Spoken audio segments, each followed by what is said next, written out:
Exit poll के बाद से ही भाजपा और कांग्रेस राजस्थान में सरकार बनाने का दावा कर रहे हैं। हालांकि पर्दे के पीछे दोनों ने ही बाड़ेबंदी की रणनीति भी बना दी है और चार्टर प्लेन भी बुक करा दिए हैं, जिससे कि बहुमत कम आने पर निर्दलीयों और दूसरी समर्थित पार्टियों के विधायकों की बाड़ेबंदी की जा सके।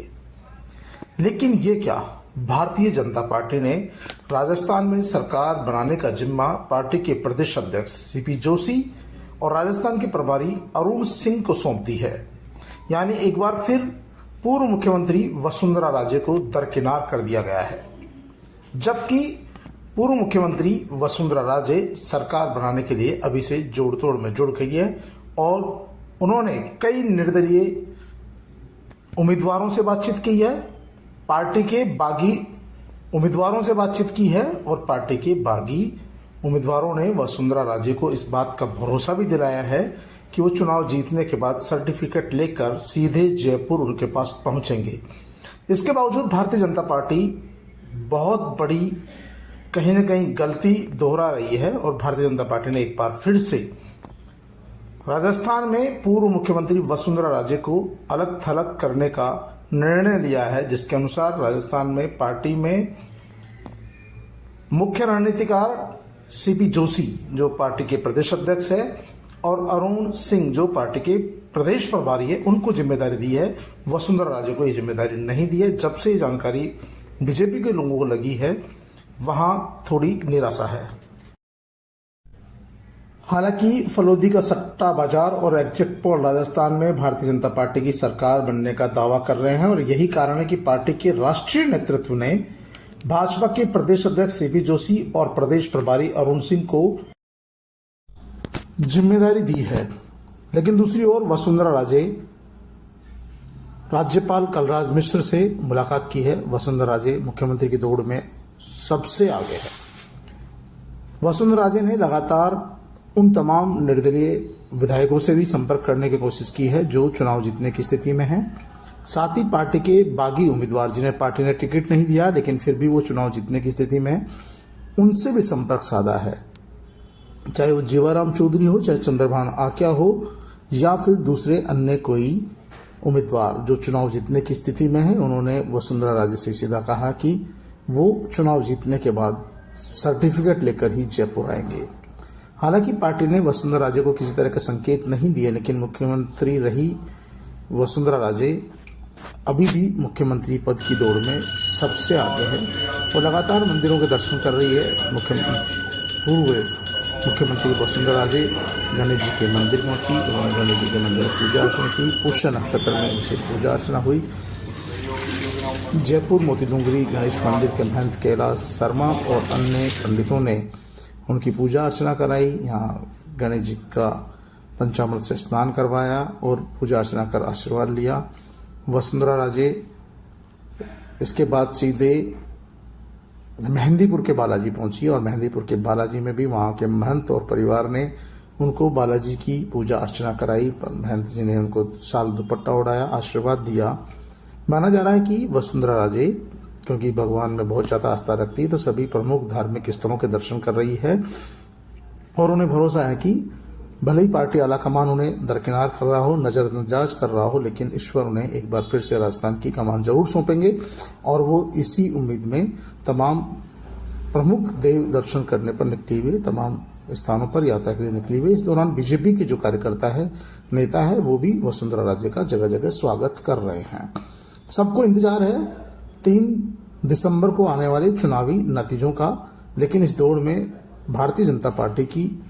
जो नेता है और पूर्व मुख्यमंत्री वसुंधरा राजे है वो सबसे आगे है। भले ही पार्टी ने उन्हें किसी तरह की जिम्मेदारी नहीं दी हो और सरकार बनाने की जिम्मेदारी पार्टी के प्रदेश अध्यक्ष सीपी जोशी और अरुण सिंह को दी हो, लेकिन वसुंधरा राजे अपने स्तर पर ही इस तैयारी में जुटी है और प्रयास कर रही है। राजस्थान की पूर्व मुख्यमंत्री वसुंधरा राजे ने इससे पूर्व राज्यपाल कलराज मिश्र से भी मुलाकात की और वो पार्टी के नेताओं से भी लगातार मिल रही है। संघ के वरिष्ठ पदाधिकारियों से भी वसुंधरा राजे ने मुलाकात की और राजस्थान में सरकार किस प्रकार बनेगी इस रणनीति पर चर्चा की है। माना जा रहा है कि वसुंधरा राजे को भले ही पार्टी दरकिनार कर रही हो या इग्नोर कर रही हो, लेकिन वसुंधरा राजे इस बात में लगी है, इस कोशिश में लगेगी राजस्थान में यदि भारतीय जनता पार्टी को बहुमत से कम सीटें मिलती है तो वो सरकार बनाने में सक्षम है। दूसरी ओर बाबा बालकनाथ ने दिल्ली में कई नेताओं से मुलाकात की है। बाबा बालकनाथ को भी मुख्यमंत्री पद का स्वाभाविक दावेदार माना जा रहा है और सोशल मीडिया के सर्वे में 10% लोगों ने मुख्यमंत्री के तौर पर बाबा बालकनाथ को ही चुना है। वहीं सीपी जोशी भी लगातार मंदिरों में जा रहे हैं। उन्होंने भी जयपुर के मोती डूंगरी गणेश मंदिर में जाकर विशेष पूजा अर्चना की। मंदिर के महंत कहराज शर्मा ने उन्हें भी साल दुपट्टा ओढ़ाकर आशीर्वाद दिया। माना जा रहा है कि सीपी जोशी भी अपने आप को मुख्यमंत्री पद के दौड़ में शामिल माने जा रहे हैं और इस दौरान उनके साथ अरुण सिंह भी रहे और दूसरे नेता भी रहे। बताया जा रहा है कि पार्टी आलाकमान ने जब से राजस्थान में सरकार बनाने की जिम्मेदारी सीपी जोशी और प्रभारी अरुण सिंह को दी है तो दोनों नेता उत्साहित है और उन्हें उम्मीद है कि राजस्थान में भारतीय जनता पार्टी पूर्ण बहुमत से सरकार बनाने जा रही है और उन्हें किसी भी बैसाखी की जरूरत नहीं पड़ेगी, उन्हें किसी भी समर्थक विधायकों की जरूरत नहीं पड़ेगी, निर्दलियों के साथ की भी जरूरत नहीं पड़ेगी, क्योंकि सीपी जोशी के अनुसार राजस्थान में भारतीय जनता पार्टी लगभग 135 सीटों पर जीतने जा रही है और यही आत्मविश्वास अरुण जोशी का भी है और भारतीय जनता पार्टी के केंद्रीय नेतृत्व को भी यही लगता है कि राजस्थान में भारतीय जनता पार्टी 130 से 135 सीटें जीतने वाली है। इसीलिए भारतीय जनता पार्टी के राष्ट्रीय नेतृत्व ने सीपी जोशी और अरुण जोशी को सरकार बनाने की जिम्मेदारी सौंपी है। उन्हें अहम जिम्मेदारी दी गई है, कमान सौंपी गई है और जो वसुंधरा राजे जो अपने आप में स्वाभाविक उम्मीदवार अपने आप को मानकर चल रही है, मुख्यमंत्री पद की दौड़ में सबसे आगे मानकर चल रही है, उन्हें इस चीज की जिम्मेदारी नहीं दी है। लेकिन इसके बावजूद पूर्व मुख्यमंत्री वसुंधरा राजे अपने स्तर पर ही लगातार प्रयास कर रही है और इस बात की कोशिश में जुटी हुई है कि यदि कहीं न कहीं भारतीय जनता पार्टी को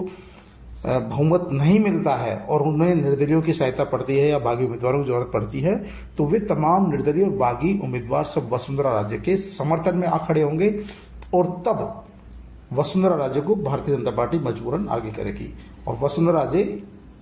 दूसरे सहयोगी साथियों से, निर्दलियों से और दूसरी पार्टी के नेताओं के सहयोग से एक बार फिर मुख्यमंत्री बन सकती है। हालांकि वसुंधरा राजे के खिलाफ भारतीय जनता पार्टी का राष्ट्रीय नेतृत्व है, क्योंकि जिस तरह से पहले चुनाव में उन्हें इग्नोर किया गया और अब जब सरकार बनाने की बारी आ रही है, जब लग रहा है कि राजस्थान में ये त्रिशंकु सरकार बन सकती है या किसी भी पार्टी को स्पष्ट बहुमत नहीं मिलने वाला, उसके बावजूद भारतीय जनता पार्टी ने राजस्थान में सरकार बनाने की जिम्मेदारी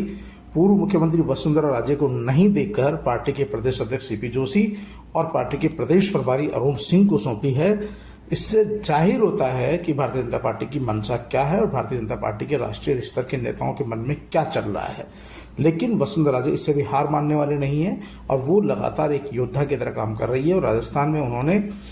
चुनाव आने से पूर्व एग्जिट पोल से पूर्व ही लगातार देव दर्शन शुरू कर दिए थे, लगातार मंदिरों के दर्शन कर रही है, पूजा अर्चना कर रही है और लगातार उन नेताओं से संपर्क साध रही है जिन नेताओं का आवश्यकता पड़ने पर समर्थन दिया जा सकता है और सरकार बनाई जा सकती है। क्योंकि वसुंधरा राजे जानती है कि राजस्थान में यदि पार्टी को पूर्ण बहुमत नहीं मिलता है तो उस स्थिति में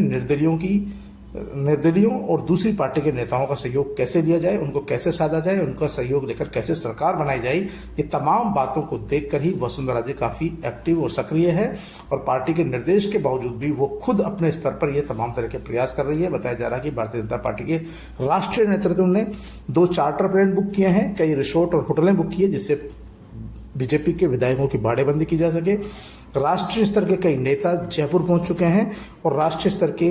नेता, केंद्रीय मंत्री जयपुर में डेरा डाल चुके हैं ताकि राजस्थान में भारतीय जनता पार्टी की सरकार बनाई जा सके और भारतीय जनता पार्टी के राष्ट्रीय नेतृत्व को भरोसा है कि भारतीय जनता पार्टी राजस्थान में पूर्ण बहुमत के साथ सरकार बनाएगी और यहां किसी भी बैसाखी की जरूरत नहीं पड़ेगी और भारतीय जनता पार्टी अपनी मनमर्जी का मुख्यमंत्री राजस्थान में बनाने जा रही है। दूसरी ओर राज्यपाल से मुलाकात करके पूर्व मुख्यमंत्री वसुंधरा राजे ने भी अपनी मंशा जाहिर कर दी है और वो भी हार मानने वाली नहीं है और इस बार जो चुनाव में जीत कर आने वाले विधायकों की यदि रायशुमारी की जाएगी